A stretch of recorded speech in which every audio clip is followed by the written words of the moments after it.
কইতাছে ভাই বাবা তো মারা গেছে 40 বছর হয়েছে, আমি যে বাবার সম্পত্তি যা পামো আমারে তা বুঝাইয়া দাও। কি দাও? বুঝাইয়া দাও। কি এর সম্পদ পাবি, বাবা কি রেখে গেছে? কয় না। এবার বোনে কইতাছে এই জনের কাছে যাই, সেই জনের কাছে যাই, ওই জনের কাছে যাই, আমি তো বাবার সম্পদ পামো, আমার হকটা বুঝাই দিতে কও। এখন তার অপরাধ, সে কেন তার হক চাইছে? বোন হক পানা আছে না নাই? কি বোন হক পানা আছে না নাই? বোন হক পানা আছে, বোনের হক বোনে চাইছে। আপনি কি করছেন? তার লগে সম্পর্ক ক্লোজ করে দিয়েছেন। কি করছেন? ক্লোজ, একবারে শেষ। বোনের লগে সম্পর্ক নাই।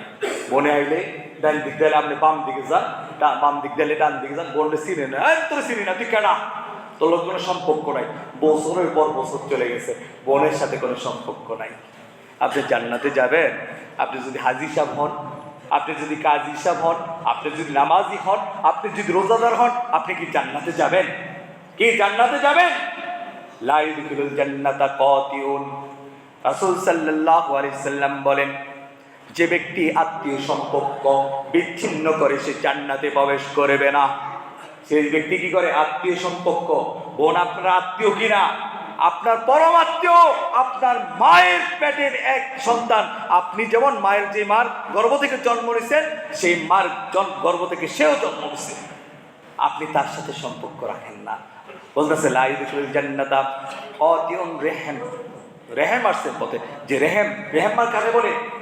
যে পেট, একই পেট থেকে জন্ম হচ্ছে। আপনার ভাইয়ের সাথে আপনার সম্পর্ক ভালো না, আপনার বোনের সাথে আপনার সম্পর্ক ভালো না, অথচ একই মায়ের গর্ভ থেকে আপনাদের জন্ম হয়েছে, আপনার তার সাথে সম্পর্ক বিচ্ছিন্ন করছেন, আপনি জান্নাতে প্রবেশ করতে পারবেন না। লা ইউদখিলুল জান্নাতা কাতিউর রেহম। কে বলেছেন? রাসূল সাল্লাল্লাহু আলাইহি সাল্লাম। আমার ভাইরা, তো বলতেছিলাম, লোকটা নামাজি, হজ করেছে, যাকাত দেয় এবং দান সদকা করে, বছর বছর যায় উমরা করে।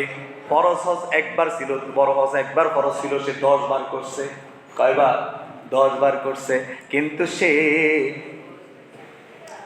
যে আত্মীয় হক নষ্ট করছে।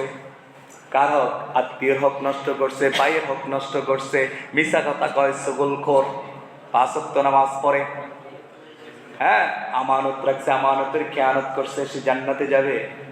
তো সে যে আল্লাহ তাআলা যে বললেন, ইন্নাস সালাতা তানহা আনিল ফাহশাই ওয়াল মুনকার, নিশ্চয়ই নামাজি ব্যক্তিকে সকল প্রকার গুনার কাছ থেকে, অশ্লীল কাজ থেকে বিরত রাখে।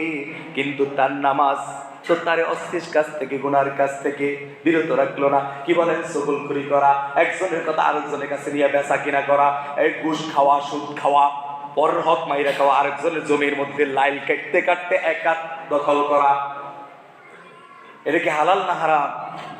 সে যে নামাজ পড়ে, এটা কি গুনাহ না? এই কাজগুলি কি গুনাহ কিনা? গীবত করা, এটা গুনাহ কিনা? তো আল্লাহ তাআলা বললেন, ইন্নাস সালাতা তানহা আনিল ফাহশাই ওয়াল মুনকার, নিশ্চয়ই নামাজি ব্যক্তিকে সকল প্রকার গুনার কাছ থেকে বিরত রাখে। কিন্তু তার নামাজ তাকে গুনার কাছ থেকে বিরত রাখলো না। তাহলে কি তার নামাজ হইছে? কি বলেন?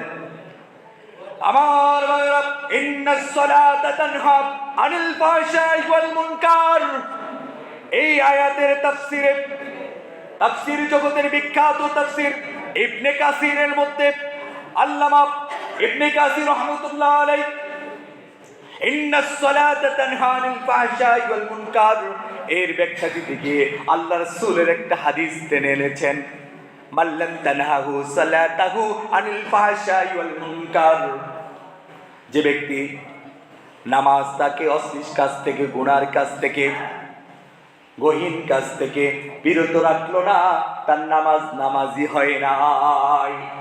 কি হয় নাই? নামাজ। আপনি যে 40 বছর, 50 বছর, 60 বছর, 100 বছর নামাজ পড়লেন, আমার তার নামাজ তো নামাজি হয় নাই। আমার নবী, বিশ্ব নবী জনাবে মুহাম্মদুর রাসূলুল্লাহ সাল্লাল্লাহু আলাইহি সাল্লাম বলেন, মান হাফাযা আলাস সালাতি আকরামাল্লাহু বিখামসিন কিসালিন ইয়ারফাউ আনহু যিকরাল মাউতি ওয়া জামাল কবরি ওয়া ইয়াদিল্লাহু বিয়ামিনি ওয়া ইয়ামুরু সিরাতি কাল বারকি ওয়া যিকিরুল জান্নাতি বিগাইরি হিসাব। যে ব্যক্তি নামাজকে হেফাজত করবে, শুধু নামাজ পড়বে না, নামাজকে সংরক্ষণ করবে। আল্লাহ রাসূল যেভাবে নামাজ পড়েছেন সেভাবে নামাজ পড়বে। যেই নামাজ আল্লাহর কাছে কবুল হয়ে যায় এরকম নামাজ পড়বে, আল্লাহ রাসূল সাল্লাল্লাহু আলাইহি সাল্লাম বলেন তাকে 5টা পুরস্কার দেওয়া হবে। কয়টা? কয়টা? 5টা। 5টা পুরস্কার দিবে। 1 নাম্বার মৃত্যুর যন্ত্রণা থেকে মাপ, 2 নাম্বার কবরের আযাব থেকে মাপ, 3 নাম্বার ডান হাতে আমলনামা দেওয়া হবে, 4 নাম্বার বিজলির ন্যায় পুলসিরাত পার করে দেওয়া হবে, 5 নাম্বার বিনা হিসাবে জান্নাত দান করা হবে। বলি সুবহানাল্লাহ। এই 5টা পুরস্কার যদি পেতে চাই তাহলে আল্লাহ রাসূল যেভাবে নামাজ পড়েছেন সেভাবে আপনাকে নামাজ পড়তে হবে। বোনের হক বোনকে দিয়ে দিতে হবে। সগলখুরি করা যাবে না, সগলখুরি করা যাবে, গীবত করা যাবে না, পরের হক মারা যাবে না, সুদ খাওয়া যাবে না, ঘুষ খাওয়া যাবে না, আরেকজনের জমি দখল করা যাবে না, আইল কাটা যাবে না, ভাইকে ঠকানো যাবে না, বোনকে ঠকানো যাবে না। যত রকম পরের হক আছে কোন পরের হক নষ্ট করা যাবে না। হক হচ্ছে 2 প্রকার। কয় প্রকার?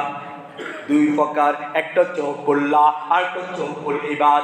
আপনি হকুল্লাহ অর্থাৎ আল্লাহর হক নষ্ট করলেন, আল্লাহর কাছে তওবা ইস্তেগফার করলেন, আল্লাহ তাআলার কাছে মাপ চাইলেন, আল্লাহ তাআলা মাফ করে দিবেন। কি করবেন? মাফ করে দিবেন। কিন্তু হকুল ইবাদ যেটা বান্দার হক আপনি যদি নষ্ট করে থাকেন এটা আল্লাহ তাআলা আপনাকে মাফ করবে না। কি করবে না? মাফ করবে না। আপনি ওই যার হক নষ্ট করছেন তার কাছে যান। আপনি যত নামাজ পড়েন, যত রোজা রাখেন, যতবার হজ করতে পারেন, আপনি পরের হক মারছেন, আপনার কোনোটাই আল্লাহর কাছে কবুল হবে না।